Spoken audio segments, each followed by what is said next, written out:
let me hear this straight. Y'all spent $110 million on this movie. I have direct deposit. Just send me the money. I do.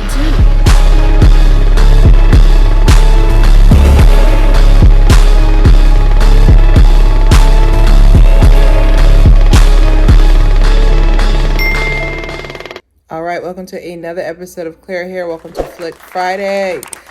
We are going over the movie Borderlands. Okay, it's based off a game. I'm sorry, I'm still trying to. The math stop math thing. $110 million, and then I don't even have any notes written down. I literally have Borderlands review because I didn't even want to put any notes because I'm going to put the same effort. When I sit there and I see somebody put minimum effort into a movie, I'm going to put the same effort as well. Okay, so time to go into the synopsis of the movie. So basically, we open up the movie and I missed it because I was getting snacks. I missed the first 2 minutes. Hey, don't get me. So anyway, so in walks Cate Blanchett looking so good. And so Cate Blanchett is like pew-pewing at a Wall-E, discount Wall-E robot. And he's like, I can take you to the child. Apparently she's a bounty hunter. She's just to find, I don't know the kid's name. Atlas's daughter. Atlas is the bad guy, by the way. She goes to find Atlas's daughter for a bounty. So she finally finds Atlas's daughter. And basically, when she gets there, it turns out that she is mentally unstable and she is throwing TNT bunny rabbits at her head. And then afterwards, she meets that she has a berserker on her team. Basically, he's actually the cover of Borderlands. And basically, he's like her road dog, and like he's helping her try to escape from her because her dad Atlas created her or whatever. We don't know, baby, we don't care. Anyway, so in comes in Kevin Hart's character playing Kevin Hart. I know what I'm trying to say. In walks Kevin Hart playing Kevin Hart, and basically he comes in and he's just like, hey guys, I'm here as a comedic relief, but not really. So he's in there and they have a merry tag of friend group together. And then they go and meet up with Jamie Lee Curtis, which that's already 100%. It's the Jamie Lee Curtis, the Scream Queen. They meet up with her and then blah, blah, blah. And then afterwards, after traveling around, and they're basically building the world, it kind of looks like dystopian, almost like Mad Max. And they're trying to figure out who has the key. The key apparently is Atlas's daughter. Ooh, twist that we knew what was going to happen. So they get to the portal. It gets to the portal, and whatever turns out in order to open the key, the person who is the key must pass away and go up to the upper room. And then turns out that Atlas's daughter is not the key. It's no other than Cate Blanchett. Oh, we didn't see that coming. And so Cate Blanchett, turns out she's one of the original Atlas people, Atlanteans people, whatever. And so she gets these cool Phoenix discount, Jean Grey, the Phoenix, whatever, and she starts protecting people. And so they start attacking all Atlas's people. It's like, get me Cate Blanchett right now.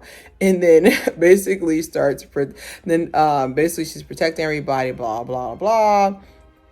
And then they end up taking Atlas's daughter, little girl, hostage. And then she's like, no, don't do that, no. And so basically she can't keep all of them occupied, and that gives her enough to get weakness. So they go through the portal for her to open it, and then she's like, this is my world. And so she leaves them there, and then like some poison ivy comes and takes them into that world, and they live off, and then they go off into the sunset. Everybody goes their separate ways. And then turns out that Cate Blanchett's character, her mom left her a nice little video that Discount Wall-E basically said, and Discount Wall-E had basically left for her. It turns out she was Alice's one of the Atlantean people, so that's why she was able to open it. And then they sail off into the sunset, all under 90 minutes. There are no post-credit scenes, so there's no post-credit scenes screen at the end, so don't wait for it. All right, let's go into the review. Let's start on a negative note so we get on a positive. First thing is negative. It's not even close, baby. Like, I'm talking about, let me converse to you properly. It's not even close. Like, there's nothing about that movie that scrumped, let's watch it again. Like, it felt very rushed, but also took forever. Also, if you look closely, you'll see that the writer and the director and the producer of the movie is Eli Roth. You talk about the gore king himself. Eli Roth, the R in Roth stand for rated R. He always, like, he from the makers of Rob, like, but like him and Rob Zombie are they're 2 for gore. So when I sat there and I saw it, Mr. Eli Roth was the person who made the movie, I was like, it must be Elijah Roth. It must be somebody else. How are you Eli Roth? How are you Eli Roth and there's no blood in the movie? Like, I'm squeamish. I'll do one of these when I'm watching it. I'll do a Vulcan one of these, live long and prosperous. Like, I'll do one of these, you know what I'm trying to say? Like, so I can kind of see if there's blood or not. But like, how are you Eli Roth? And I thought it was a joke, but I looked it up. Eli Roth actually produced and wrote the movie. I was like, Elijah, what? Alejandro, I don't know what his name is, but I'm so confused. Like, my heart was beating fast. Cause I was like, this is what you're known for. It's like Tim Burton not making a weird movie. Like, that was the first confusion, was the fact that Eli Roth made this movie and didn't make no sense, that there was no gore in it. Something about the fact that there was just so much plot holes, it didn't make any sense. I felt like at one point even they forgot the plot, cause like, wait, are we talking about Lil Mama? Are we talking about Kate Blanchett? Like, there's a lot of stuff. Also, not to have ageism in it. Don't start with me. I feel like Catherine was a little too old for the role. The role is for someone who's in their 30s. I just felt like she was a little bit too old for the role, which, like I said, I love me some Kate Blanchett, but I feel like she's a little bit too old for the role. I feel like Lil Mama from Jurassic Park, I can't say her name. The main person, Jurassic World New One, she would have did a better person as Discount Jean Grey. I really feel like she would have been a better casting. But I feel like she's a little bit too old for the role. I don't want you guys to sit here and be mean about it, but I did want to say that she was a little bit too old for the role. Kevin Hart was also a little bit too Kevin Hart for the role. Like, he was supposed to be comedic timing, but it just gave very forced, because there was a line in there that I wrote down when she was doing her Phoenix thing, when Miss Kate Blanchett was doing her Phoenix thing, and it was surrounding Kevin Hart. It's like, oh, did y'all feel that? I didn't feel a thing. Like, it was almost cartoonish. Like, something about it just screamed cartoonish. And like I said, like, I understand, like, when you get a role, you can only do what's on the script. You can only read, like, well, okay, read it like this, perform it like this. You can only read what's on the script. But there are certain parts where I did kind of, like, I want to say side eye, but there are certain parts where I really was just like, it was giving cringe. The little kid was annoying. She almost peaked into too annoying, because sometimes there'll be a kid act, like with kid actors, you can only go so far. I know she's a teenager, but she's a child to me. There's parts where she was almost insufferable. The person who played the Berserker, he wasn't looking too bad. But yeah, I also feel like there was just, like, it was supposed to be a dystopian world, but I can kind of see some of the CGI. Certain parts were a little bit too CGI, which, like I said, like, I know that it's CGI and that's fine. I'm not expecting you guys to rebuild a set, but when I sit there and I see $110 million budget, I am concerned. I am concerned a little bit whenever I sit there and see like a big time money, like, numerical budget. I do feel like there's a bit of concern there for me, because I am scared to see what would have happened if you would have got more money. Would there have been more failure? Now I have the pros. Jamie Lee Curtis. All right, in the video, Jamie Lee Curtis is a pro. Like, Jamie Lee Curtis, I can't believe this legend is still working. Her and Sigourney Weaver, like, they were the actresses of my childhood. Dang, I'm old. But they were like the people. I have on here Kevin Hart is looking good. I don't know how old he is. I know Black don't cry, but like, for me, it was the beret. So the beret tricked me. But Kevin Hart was looking very attractive, respectfully. I know he's married. I don't know if he does, but I don't know if he knows that. But like, I just feel like he was looking very attractive in the movie. And I was just like, it's the beret. It's got to be the beret. Because like, usually I've always thought he was handsome. But like, in the movie, I was like, he's not looking too bad.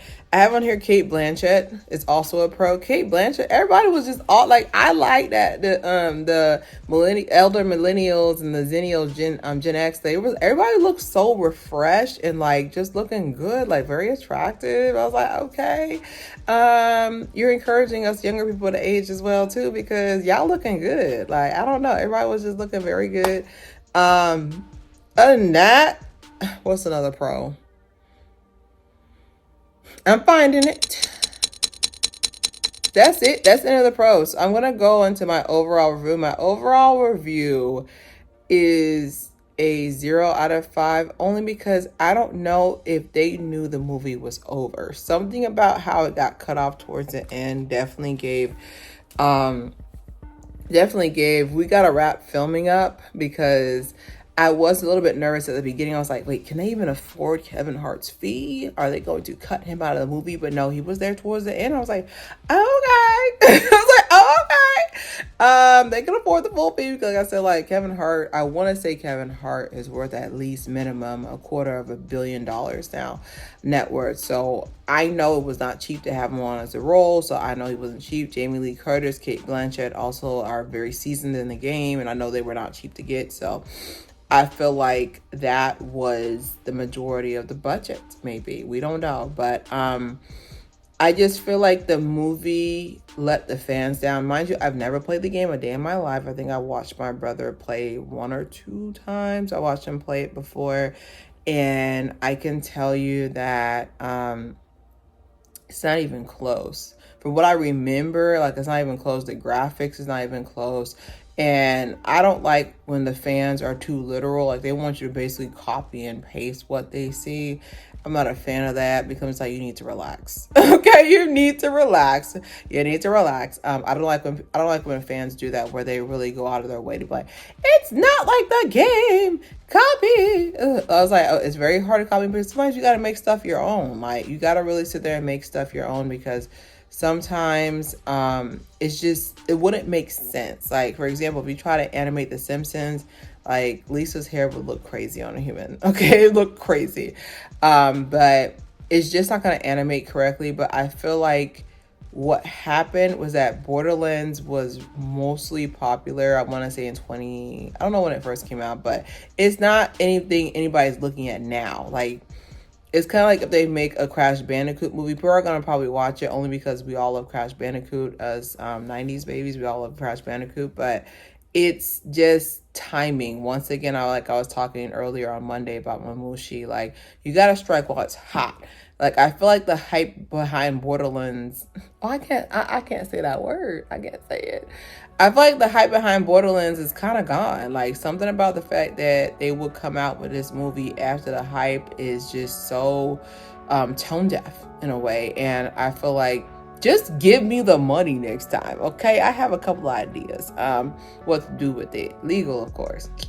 But I have a couple of ideas, like, of books that I've seen that deserve to be turned into movies, and games that deserve to turn into movies, but this was not one of them. I still am confused, even after watching that movie, and then I read the synopsis, because sometimes I'll read the synopsis to make sure that I got all the facts I wanted. But this Count Wally was annoying. Like, everybody just annoyed me, and it wasn't one of those mood swings that I'd be having, Leo vibes, but I really was annoyed by everybody. The only person I wasn't annoyed by was the I think he's German, child. I don't know. Whoever was playing he had the Berserker or whatever. Whoever was playing that, you wasn't annoying. Okay, but everybody else got on my last nerve. I was like, everybody's annoying in this movie. What's going on? What's happening today? But don't forget to subscribe, share. It's Claire Haire. I feel like I'm losing my mind.